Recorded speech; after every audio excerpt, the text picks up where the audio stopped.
Hello hi నమస్తే అందరికీ.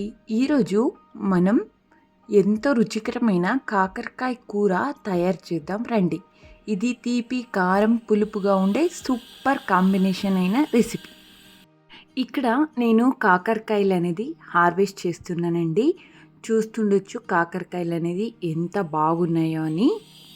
ఎంతోమంది కాకరకాయ అనేది చేదు ఉంటుంది, తినడానికి వెనక ముందర చూస్తారండి. కానీ ఈ కాకరకాయ అనేది ఆరోగ్యానికి ఎంతో మంచిదండి. షుగర్ పేషెంట్స్కి అయితే ఇంకా చాలా మంచిది. సో ఖచ్చితంగా ఈ కాకరకాయలు అనేది మనం తీసుకోవాలి. సో చేదు లేకుండా కాకరకాయ గొజ్జు కర్రీ ఏదైనా పిలవచ్చండి. ఎలా చేయాలో మీకు చెప్తాను రండి. అలాగే కాకరకాయ ఇష్టం ఉన్న వాళ్ళు కూడా ఈ ప్రాసెస్లో ఒకసారి ట్రై చేసి చూడండి. మీరు ఎక్కువ పులుసు చేస్తుంటారు కదండి ఈ కాకరకాయలో. సో ఇలా ఒకసారి ట్రై చేసి చూడండి. ఎప్పుడు ఈ కాకరకాయ కర్రీ అనేది చేసుకుంటూ ఉంటారు, అంత బాగుంటుందండి. ముందుగా నేను ఇక్కడ కాకరకాయలు అయితే తీసుకొని వచ్చి అందులో ఉన్న సీడ్స్ ఉంటాయి కదండి కాకరకాయలో, సో వాటన్నిటినీ రిమూవ్ చేస్తున్నాను. అది సీడ్స్ రిమూవ్ చేస్తే చేదు అనేది కూడా కొంచెం తగ్గిపోతుంది. సో ఇష్టం ఉన్న వాళ్ళు సీడ్స్ని కూడా వేసుకోవచ్చు. ఇలా తీసేసి వీటిని చిన్న చిన్న ముక్కలుగా అయితే కట్ చేసుకుంటున్నానండి. ఇలా చిన్న చిన్న ముక్కలుగా కట్ చేసుకొని దీనిలో కొద్దిగా సాల్ట్ వేసేసి 20 to 30 minutes అలా ఉంచేస్తే అందులో ఉండే చేదంతా బయట వస్తుందండి. మీకు ఇక్కడ చూపిస్తాను చూడండి కావాల్సింటే. ఈ కాకరకాయ ముక్కలకు ఉప్పు రాసి 15 నుంచి 20 నిమిషాలు ఉంచి తర్వాత పిండి నీరు అనేది తీసేయండి. అప్పుడు చేదు అనేది తగ్గిపోతుంది. మొదట్లో మూత పెట్టకుండా వేయించండి, అప్పుడు కూర కొంచెం క్రిసిపీగా వస్తుంది. అలాగే మీకు కొద్దిగా బెల్లం అనేది ఎక్కువ వేస్తే తీపి పెరుగుతుందండి. కాబట్టి కొద్దిగా వేసి రుచి చూసుకుంటే అడ్జస్ట్ చేయండి. ఇందులోకి చింతపండు బదులుగా నిమ్మరసం చివర్లో కూడా వేయచ్చు. ఫ్రెష్ టేస్ట్ని అయితే ఇస్తుంది. కొంచెం శనగపప్పు లేదా పల్లీలు వేస్తే కూరకి మంచి క్రంచీ మరియు రుచి వస్తుంది. తర్వాత ఈ గుజరాత్ స్టైల్లో అయితే కొన్నిసార్లు ఉల్లిపాయలు లేకుండా కూడా చేస్తారండి. సో నేనైతే ఇక్కడ ఉల్లిపాయలు టొమాటోలు అనేది ఎక్కువ వేసి ఈ కర్రీని అయితే చేస్తున్నాను. మీరు ఇక్కడ చూస్తుండొచ్చు కదండి ఎంత బాగా వాష్ చేసుకుంటున్నాను నేను కాకరకాయ అనేది. ఈ ప్రాసెస్లో అయితే క్లీన్ చేసుకోండి. నెక్స్ట్ నేను ఇక్కడ ఒక కడాయి తీసుకొని అందులో 3 టేబుల్ స్పూన్ దాకా ఆయిల్ అనేది వేసానండి. తర్వాత కొద్దిగా ఆవాలు వేసి మనం చిన్న చిన్నగా కట్ చేసి వాష్ చేసి పక్కన పెట్టుకున్నాం కదండి కాకరకాయలు అనేది. ఇందులో చేదంతా వెళ్ళిపోయిందండి. సో దీన్ని ఎలాంటి ఆనియన్ ఏది లేకుండా నేను ఇలానే ఆయిల్లో అయితే ఫ్రై చేస్తున్నానండి ఈ కాకరకాయలు అనేది. ఈ కాకరకాయలు ఫుల్ ఫ్రై అవ్వాలి. అలాగే ఇక్కడ రుచికి సరిపడా ఉప్పుని కూడా వేసేస్తున్నానండి. ఇప్పుడు ఉప్పు వేసేసి మనం కలుపుకుంటూ ఫ్రై చేస్తే ప్రతి ముక్కలోనూ ఆ రుచి అనేది తెలుస్తుంది. అప్పుడు ముక్కలకంతా ఉప్పు పట్టి ఆ టేస్ట్ అనేది చాలా బాగుంటుందండి. మీరు కాకరకాయ ఇష్టపడి తినే వాళ్ళైతే ఇప్పుడు మనం ఫ్రై చేస్తున్నాం కదండి ఇలా ఆయిల్లో, ఉత్త కాకరకాయ అయినా తినొచ్చు. టేస్ట్ ఎలాంటి చేదు అనేది ఉండదండి, చాలా రుచిగా ఉంటుంది. ఇక్కడ చూస్తున్నారు కదండి కలర్ కూడా చేంజ్ అయిపోయింది. కాకరకాయలు కూడా ఎంతో బాగా ఫ్రై అవుతున్నాయి. మీకు చూస్తుంటే తెలిసిపోతుంది ఎలా ఫ్రై చేసుకున్నాను అనేది. సో కాకరకాయలు అన్నిటినీ ఇలా ఫ్రై అయినవి పక్కన ఒక సపరేట్ బౌల్ అయితే తీసుకుందామండి. నెక్స్ట్ ఇక్కడ అందులోనే కొద్దిగా ఆయిల్ అనేది వేసేసి కరివేపాకు వేస్తున్నానండి. తర్వాత పచ్చిమిరపకాయలు స్లైసెస్గా కట్ చేసి వేసుకోండి. ఎందుకంటే కాకరకాయ ఏదైనా చేదు ఉంటే అక్కడక్కడ ఈ పచ్చిమిరపకాయలు అనేది తగిలితే టేస్ట్ చాలా బాగుంటుందండి. అలాగే కొద్దిగా వెల్లుల్లిని కూడా దంచి వేసుకోండి, బాగుంటుంది. స్లైసెస్ లాగా కాకుండా కొద్దిగా ఇవి ఫ్రై అయిన తర్వాత నేను ఇక్కడ పెద్దవి 2 ఆనియన్ అయితే తీసుకున్నానండి.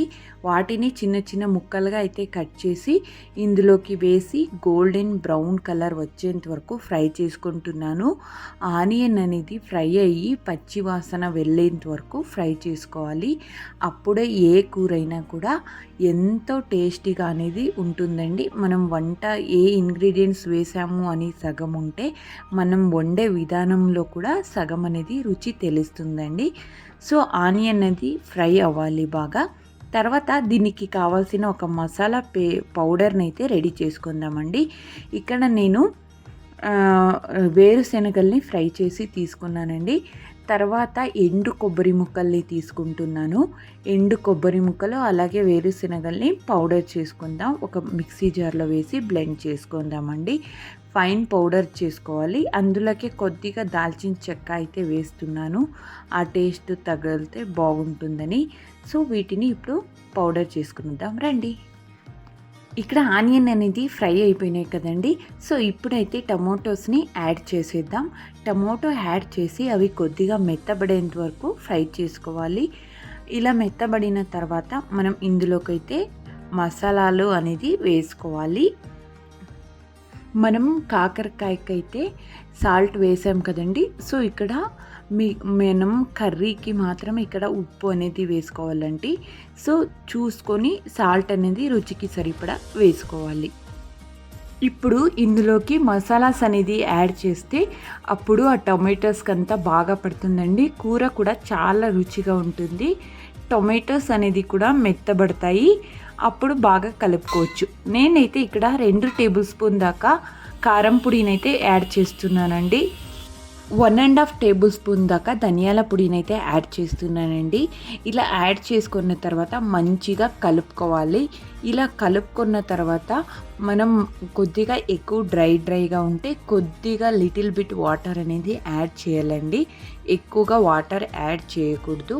సో ఇలా యాడ్ చేసిన తర్వాత మళ్ళీ ఇంకొకసారి మంచిగా కలుపుకోవాలి. ఇలా కలుపుకున్న కూరలో కొద్దిగా కొత్తిమీర అనేది యాడ్ చేసిన తర్వాత మనం ఏదైతే కాకరకాయ ఫ్రై చేసి పెట్టింటాం కదండి పక్కన, వాటిని కూడా ఇందులోకి యాడ్ చేసి బాగా కలుపుకోవాలి. కొత్తిమీర కొద్దిగా ఎక్కువగానే వేయండి, టేస్ట్ చాలా బాగుంటుంది. కాకరకాయలో ఉన్న సహజ పదార్థాల్లో రక్తంలో చక్కెర స్థాయిలను తగ్గించడంలో సహాయపడుతుందండి. అందుకే ఇది డయాబెటీస్ ఉన్నవారికి ఉపయోగకరమని చెప్పచ్చు. ఇది చెడు కొలెస్ట్రాల్ను తగ్గించి గుండె ఆరోగ్యాన్ని మెరుగుపరుస్తుంది. ఇందులో విటమిన్ సి ఎక్కువగా ఉండడం వల్ల ఇమ్యూనిటీని పెరుగుతుంది. అలాగే జీర్ణక్రియను సరిచేసి గ్యాస్ మరియు అజీర్ణ సమస్యలను తగ్గిస్తాయి. తక్కువ క్యాలరీలతో ఎక్కువ ఫైబర్ ఉండడం వల్ల వెయిట్ లాస్కి కూడా చాలా మంచిదని చెప్పచ్చండి. రక్తాన్ని శుభ్రపరిచి చర్మం కాంతివంతంగా ఉండేలా చేస్తుంది.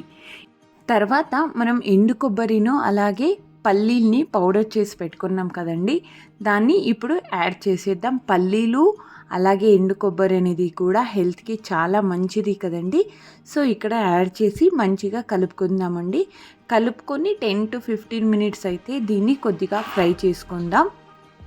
5 to 10 మినిట్స్ అనేది మీడియం ఫ్లేమ్లో దీన్ని కర్రీని ఉడికించుకోవాలండి. కాకరకాయలు అనేది ఫస్టే ఫ్రై అయినాయి కదండి, మనం కర్రీని మాత్రమే ఉడికించుకోవాలి. సో లాస్ట్లో కొద్దిగా కరివేపాకుని వేసేస్తే సరిపోతుందండి.